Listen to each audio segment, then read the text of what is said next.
Élise Gravel, merci de nous accueillir. Vous êtes, et c'est le moins qu'on puisse dire, prolifique. Je lisais sur ce que vous avez publié depuis quelques années. Savez-vous, est-ce que vous tenez le compte d'abord de combien de publications vous avez fait? Je le tiens plus. C'est très gênant, mais on me dit que c'est au-dessus de 60 livres en tout. C'est samedi. Ada se réveille de mauvaise humeur. Je déteste les samedis. Élise Gravel capte et mousse l'imaginaire des enfants depuis 20 ans. Si Viviane, ma dernière de 8 ans, aime la lecture, c'est grâce à cette femme remarquable. Bonjour Élise Gravel. Dans ton livre Olga 1, ce que j'ai trouvé le plus drôle, c'était la phrase ici quand elle rencontre Charlie. Ses cheveux donnaient l'impression d'avoir été dessinés par un enfant fâché. Oui, des petites phrases amusantes et bien ciselées que les enfants retiennent, des morceaux d'imaginaire qui allument des étoiles dans leurs yeux.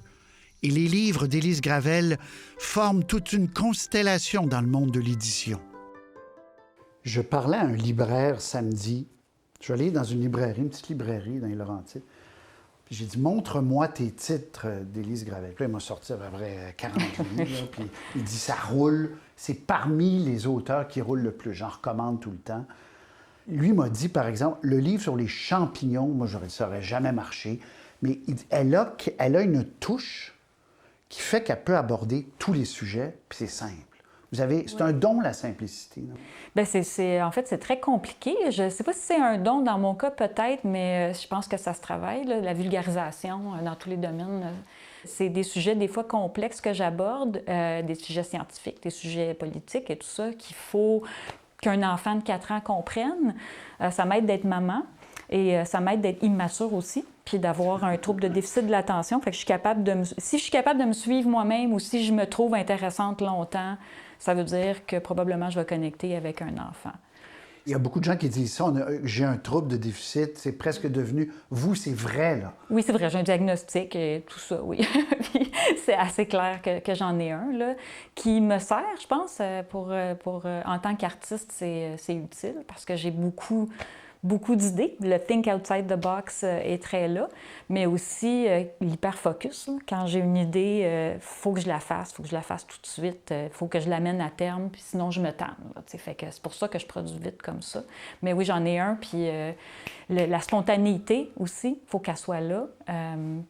Puis je pense que ça m'aide aussi à vulgariser, en fait. C'est vraiment quelque chose qui m'aide à toujours garder en tête comment garder l'attention de quelqu'un qui n'en a pas beaucoup. Là. Ça m'aide de savoir comment un enfant fonctionne en termes de concentration. Et comment vous choisissez vos sujets? Parce que ça va, vous l'avez dit, de sujets très sérieux comme les réfugiés. Un très beau livre, vous expliquez aux enfants la guerre, dans le fond, puis les conséquences de la guerre, à les moustiques, oui. aux champignons. Les patates à vélo. Les patates à vélo. Ça vous vient comment? Bien, il y a eu une progression, je pense, dans ma façon de travailler. Là, mon premier livre, c'était une surprise, qui est le catalogue des gaspilleurs. Puis ça, c'était un travail de pratique, d'exercice de style en illustration. Parce que je commençais à faire de l'illustration, puis j'avais pas de style. Donc, je me suis donné des faux clients, puis j'ai inventé des publicités, des concepts publicitaires à réaliser en illustration. Fait que j'ai inventé toutes sortes de niaiseries pour me faire du fun en même temps, pour être capable de me pratiquer. Puis quand j'ai fini ça, je me suis dit, hey, peut-être que les enfants aimeraient ça. Puis après l'avoir fait, je me suis rendu compte qu'il y avait un potentiel d'éducation sur la surconsommation. On nous propose pas mal d'affaires dont on n'a pas besoin dans la société. Ça gaspille, ça nous fait perdre notre argent, puis tout ça, puis c'est pas bon pour la planète. Puis les profs ont commencé à l'utiliser pour parler de ça aussi. Puis moi, j'ai aimé ça parce que c'est un message qui me tient à cœur, moi, l'environnement aussi, la surconsommation, tout ça. Puis après ça, je me suis rendu compte que je pouvais très bien combiner les deux, là, faire des trucs absurdes, juste pour le fun, mais il y a tout le temps un message après. Je me suis mis à apprécier beaucoup ma tribune. Je me suis mis à apprécier le fait que j'avais une façon de parler aux enfants puis de passer des messages qui fonctionnaient, que les enfants écoutaient, que les profs appréciaient, que les parents appréciaient. Je me suis mis à le faire de façon plus consciente. Là. J'ai choisi des sujets. Stéréotypes sexuels, oui, par bien ça, exemple. c'est le premier, en fait. C'est le premier Vous sujet. dites Les garçons peuvent être sensibles, puis les Oui. filles peuvent péter, là, tu sais. Oui. Des images, là, justement, qui vont frapper. C'est Là, ça. vous développez là-dessus, Oui. mais sans que ça soit trop lourd. Vous dites, oui, j'ai un message à passer, mais il faut que ça soit ludique encore. Il faut, oui. Les filles peuvent péter, puer, être en colère et tout ça. Ça, j'avais fait ça en entendant une entrevue à Radio-Canada, je me souviens plus avec qui disait que les filles et les femmes avaient encore, il y avait encore un stigma, c'est un stigma, Oui. à être fâchées. C'est quelque chose qu'on ne devrait pas exprimer beaucoup. C'est pas très bien toléré, les femmes qui expriment la colère. Puis moi, je suis une maman de 2 filles. Et moi aussi, j'ai l'impression que je ne peux pas l'exprimer. Souvent, ça ne sera pas bien accueilli. Fait que je me suis dit, il faut que je fasse quelque chose pour les filles, là, pour leur dire, hey, t'as le droit. C'est comme ça qu'est née sa première affiche, un message destiné à ses 2 filles, qu'elles pouvaient être ce qu'elles voulaient. Les affiches se sont ensuite enchaînées, comme un exutoire pour son côté engagé. Le respect et la différence, les changements climatiques, l'autisme, l'intimidation, l'amitié et les erreurs. Et les affiches d'Élise Gravel voyagent maintenant partout dans le monde. Les affiches gratuites que je fais, c'est une énorme partie de ma carrière en ce moment. Ça me fait rentrer dans les écoles, dans les bibliothèques, dans les ruelles. J'ai vu mes affiches imprimées dans des ruelles plastifiées sur des poteaux. Puis je me disais ça. Puis ça, on m'écrit de partout dans le monde. On les traduit. On me dit, j'ai tes affiches en catalan. Ça voyage partout. Puis offrir des ressources aux écoles, aux profs, puis aux parents qui n'ont pas nécessairement, qui ont pas les moyens de se trouver ça, là. On me le demande, ça me fait plaisir de le faire. Puis j'ai envie de faire plus de ça. C'est mon engagement politique personnel. Il sort là-dedans. Et comment vous tracez la ligne entre cet engagement-là que vous avez, puis que vous avez envie de partager des valeurs, puis combattre, en fait, certaines choses, les inégalités, le sexisme, etc. Comment vous tracez la ligne entre ça puis l'art? Parce que, souvent, on disait qu'il y a des émissions pour enfants pendant une période, ça a été trop à message, puis on voulait rentrer le message éducatif, et on perdait la fantaisie, on perdait le côté fanfreluche, vous êtes trop jeune, là, mais qui racontent des histoires pour des histoires, puis il y a peut-être des morales, mais elles sont loin derrière. Comment vous réconciliez le côté auteur, je raconte des histoires que les enfants ont envie de lire, puis en même temps, je veux passer des messages? Bien, je trouve ça difficile.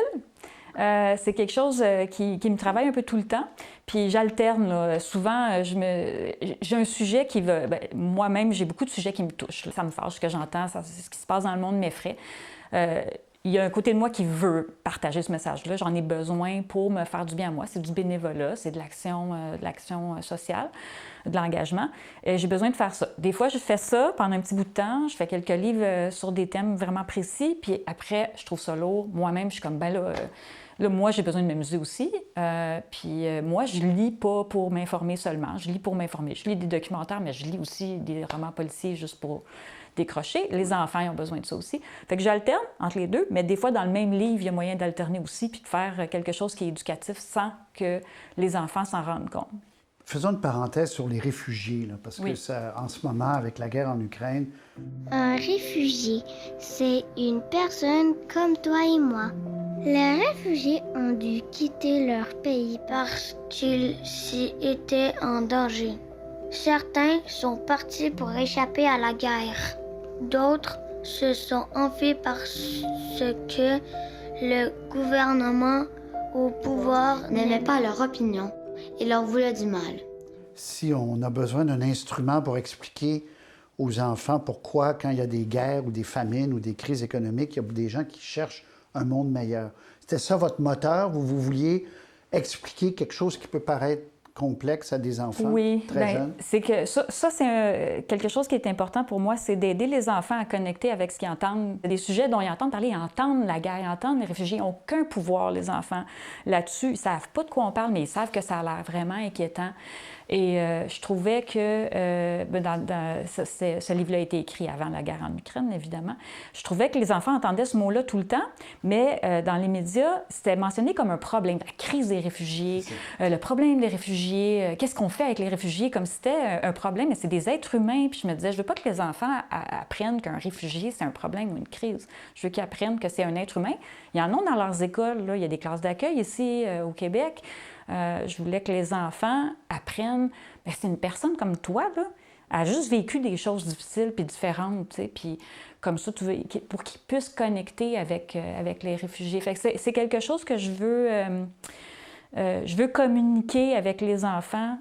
Je veux faire un pont entre ce que les adultes discutent et ce que les enfants peuvent comprendre pour générer l'empathie. C'est des petits qui lisent ça, là, 4 ans des fois. Là. Ouais. C'est un sujet lourd qui fait de la peine. C'est difficile, c'est épeurant. C'est quelque chose qui peut être lourd à prendre pour un enfant. Je ne peux pas mettre des blagues là, dans le livre sur les réfugiés. C'est impossible.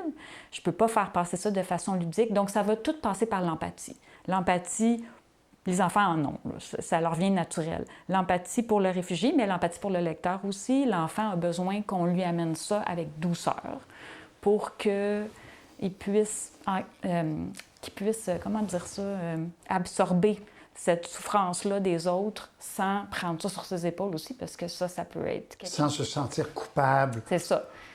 Tu n'es pas responsable, mais tu es responsable d'essayer de comprendre ce qu'ils vivent puis d'essayer de te mettre dans leurs souliers un peu, au moins pour ne pas voir l'autre comme un danger ou comme une menace. Ou c'est un ami potentiel. Là. Donc, vous allez alterner comme ça entre des affaires farfelues oui. et des choses trucs plus sérieuses, mais avec une transposition enfantine. Voulez-vous que je vous parle de mon prochain sujet sérieux? Alors, le prochain sujet sérieux qui s'en vient, ça va être un livre pour plus vieux sur la désinformation, les fake news, sur... Sur Trump? Bien, je l'ai mis dedans, mais il est déguisé. Je ne sais même pas si les enfants vont savoir c'est qui. Bon, sûrement qu'ils vont encore savoir c'est qui. Mais c'est pour les, mettons, 5e, 6e année. Puis ça, c'est un sujet qui me faisait vraiment... Ça me tient vraiment à cœur, le fait... la peur de la science, la peur des médias. It's all fake news. Toute cette méfiance-là, c'est super important pour moi que les enfants apprennent tout de suite à déterminer ou à se trouver des outils, en fait, pour déterminer c'est quoi une vraie nouvelle, c'est quoi une information scientifique, comment on fait, en fait, pour démêler tout ça. Il va sortir chez Chronicle Books aux États-Unis. Eux autres, ils voulaient le sortir avant les midterms. Ils trouvent ça important à ce point-là de parler aux enfants. Wow. Donc, il sort en septembre aux États-Unis. Il va sortir chez Scholastic ici. On essaie de le sortir plus ou moins en même temps. Mais ça, c'est un livre dont je suis vraiment très fière. Puis je l'ai rendu très drôle. Ça va être super drôle. J'invente des théories de conspiration hilarantes, des fake news qui ressemblent juste assez à ce que les enfants vont pouvoir voir dans la réalité pour qu'eux fassent un lien sans qu'ils sentent que, regarde, ça, c'est une fausse nouvelle, puis ça, c'est une vraie, tu sais. Ils vont pouvoir eux-mêmes voir ce qu'on essaie de leur vendre là, en termes de médias. En 2021, 5 livres d'Élise Gravel se retrouvent dans la liste des 50 titres les plus vendus au Québec. Une patate à vélo, par exemple, publiée en 2016, a largement dépassé la barre des 100 000 exemplaires vendus. Un exploit dans le monde de l'édition, tout genre confondu. Le livre est traduit dans une vingtaine de langues. Élise Gravel est une rockstar de l'édition pour enfants, ici au Québec évidemment, mais aussi de plus en plus aux États-Unis. Son livre apparaît sur les fausses nouvelles, les fake news, pour paraphraser Trump, s'annonce comme un grand succès à l'automne et publié en anglais lui permet d'avoir le luxe de ralentir. Anglais-français, ça c'est intéressant parce que là, vous êtes rendu à un niveau où vous publiez en anglais. D'abord. D'abord, en français ensuite. Pourquoi? Parce que je fais beaucoup plus d'argent, comme ça. Si je le fais aux États-Unis, d'abord, les avances sont vraiment beaucoup plus grosses. Donc, je peux me permettre de vivre de ça, de faire un livre puis d'en vivre. Ici, au Québec, c'est beaucoup plus difficile d'en vivre. Pas pour moi maintenant, je pourrais, là, mais c'est rare là, dans l'illustration puis dans le livre jeunesse. Là. Mais il y en a que je fais seulement au Québec. Il y a des livres que je fais parce que, pour moi, ça, c'est un livre québécois. C'est un livre canadien. Okay. Puis je le fais ici avant. Donc, ça dépend, mais c'est une question, évidemment, c'est une question de gros sous. Parce que si vous n'aviez que les revenus pour des livres que vous avez vendus au Canada, au Québec, vous ne vivriez pas de ça vraiment. Mais, moi, oui. Moi, maintenant, oui. Oui. Maintenant, oui, mais assurément, je veux dire, c'est... le livre d'enfant vous permettrait là, de vivre bien? Moi, je pourrais vivre bien ici avec seulement le Québec maintenant. Mais j'aurais... Depuis peu? Depuis peu. Ça fait presque 20 ans que je fais des livres. J'aurais passé la plus grosse partie de ça à... je devais prendre d'autres contrats, des contrats publicitaires, des trucs comme ça. C'est impossible, ça aurait été impossible, là. Quand je commençais, là, on avait 2000 $ d'avance pour faire un livre. Ça prend 6 mois faire un livre. Non, tu ne peux pas vivre de ça. C'était absolument impossible. Il fallait absolument faire des trucs alimentaires. Par exemple, une patate à vélo, là, vous en avez vendu combien? Puis combien ça vous aura... Pas si je peux vous demander ça, mais ça rapporte combien? Il y a beaucoup de travail là-dedans. C'est un gros succès. Les gens ont l'impression que peut-être vous faites une fortune. Je ne sais pas. Je sais pas. J'en ai 60 livres, donc je ne suis pas capable de tenir le compte de chacune de mes publications, puisque ça rapporte ou pas. Je ne sais pas pour la patate à vélo. J'aime pas vraiment ça, regarder ça non plus par détail de livre, parce que sinon, j'ai peur que ça me mette dans un mode d'esprit de « je vais faire un livre qui vend, là, je sais ce qui vend, puis ça me tente pas de faire ça pour ça, je veux faire des livres parce que le sujet me tente. » Puis, fait que je sais pas par livre, mais je sais que non, moi, j'ai pas du tout de problème d'argent. Puis au Québec, depuis quelques années, je pourrais vivre de ce que je fais au Québec seulement. Mais publier aux États-Unis, comme ça sera le cas pour le sujet sur les fake news, ça vous amène ailleurs quand même. Oui, puis ça me donne une énorme visibilité aussi. C'est super. C'est intéressant parce que c'est un marché absolument différent. Les éditeurs ne fonctionnent pas de la même façon. Le marché est vraiment différent. C'est beaucoup plus le fun de faire des livres au Québec. On a beaucoup plus de liberté. On a un marché absolument fantastique, mais aussi une culture du livre pour enfants qui est spectaculaire. Je fais des livres partout dans le monde, là. Il n'y a rien comme le Québec pour la liberté d'être déjanté, d'être absurde, d'être irrévérencieux. Vous voyez continuer à faire ça plusieurs années, sous cette forme-là. Est-ce que vous pensez à des produits dérivés, la télévision, des trucs comme ça? Non, mais je veux plus. J'ai essayé un peu dans le produit dérivé, mais j'ai des agentes. Moi, j'ai une agente aux États-Unis qui me pousse tout le temps pour la télé, pour les produits dérivés. Mais j'en ai fait quelques-uns, puis c'est pas quelque chose... J'aime pas ça. J'ai l'impression... Moi, je veux faire des livres. C'est ce que j'aime faire. J'aime faire des dessins, j'aime inventer des histoires. Le format livre me plaît beaucoup. Mais oui, je vais continuer, c'est certain, mais je garde encore mon objectif de ralentir. Souhaitez-moi bonne chance. Je ne sais pas si je vais réussir. Je veux promener mon chien, je veux cueillir des champignons. Peut-être faire juste comme 5 livres par année, ça serait suffisant. Je vais essayer. En cette ère de rectitude de la pensée, du langage et du choix des mots, certains éditeurs commencent à engager des réviseurs, même pour les livres qui s'adressent aux enfants. Si certains y voient avec raison une pente dangereuse, Élise Gravel assume son côté woke, pour reprendre le mot à la mode. Elle n'a aucun problème avec les remises en question, les doutes. Au contraire. On ne peut plus rien dire. Ça ne me dérange pas, moi, qu'on ne puisse plus rien dire. Je veux dire, on peut dire plein d'affaires, c'est juste est-ce qu'on peut réfléchir ensemble à comment on le dit? Oui, ça me fait plaisir de réfléchir à quel mot j'utilise. J'ai pas de problème avec ça. Et évidemment, moi aussi, il faut que je fasse évoluer mon langage. Puis moi, il y a des blagues que j'ai faites dans certains livres que je voudrais pas... Je comprends pas pourquoi j'ai fait cette blague-là. Le monde évolue, puis moi aussi, je suis prête à évoluer, mais franchement, je pourrais pas dire que j'ai une créativité brimée, là. Je suis absolument libre, j'ai du fun, je veux être quelqu'un de plus sensible. Là. Je veux plus d'empathie, moi aussi, puis je veux comprendre mieux le monde qui m'entoure. Puis les enfants, la prochaine génération, ils vont avoir des sensibilités qui vont être différentes de la mienne, puis je veux suivre là, ça. Là. Moi, c'est correct pour moi de suivre ce qui s'en vient, puis ce qui n'est pas ce que moi j'ai appris. Je suis correct avec ça. C'est plein de choses extraordinaires. Des œufs de monstres, de la nourriture de monstres, et le plus chouette, les bébés monstres.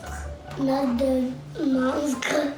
Est-ce que vous mesurez à quel point vous êtes dans les familles, dans beaucoup de familles du Québec, une vedette comme vous êtes?